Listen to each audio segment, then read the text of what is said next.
Bonkul CLF conference হলে প্রয়াস কার্যক্রম অনুষ্ঠিত হয়। নারীদের অধিকার ও সুরক্ষা নিয়ে বিস্তৃত আলোচনা হয় এই দিন। শুক্রবার বনকুল সিএলএফ কনফারেন্স হলে প্রয়াস কার্যক্রমের অধীন একটি গুরুত্বপূর্ণ সভা অনুষ্ঠিত হয়। সভায় উপস্থিত ছিলেন এসডিপিও সাবরুম নিত্যানন্দ সরকার, অতিরিক্ত BDO Rupaichhari RD block Titu Debbarma এবং অন্যান্য সরকারি কর্মকর্তা ও বিশিষ্ট ব্যক্তিবর্গ। এই সভার মূল লক্ষ্য ছিল নারীদের সুরক্ষা, অধিকার এবং সমাজে তাদের সুরক্ষিত অবস্থান নিশ্চিত করা।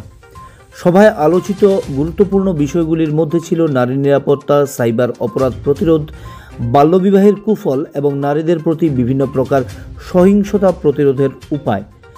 সভায় বক্তারা নারীদের আইনি অধিকার সম্পর্কে সচেতনতা বৃদ্ধি, সাইবার অপরাধ থেকে রক্ষার উপায় এবং বাল্যবিবাহ রোধে সমাজের ভূমিকার উপর বিশেষ জোর দেন। এছাড়া নারীদের স্বাবলম্বী করে তোলার জন্য বিভিন্ন সরকারি প্রকল্প ও সুযোগ সুবিধার বিষয়ে বিশদে আলোচনা করা হয়।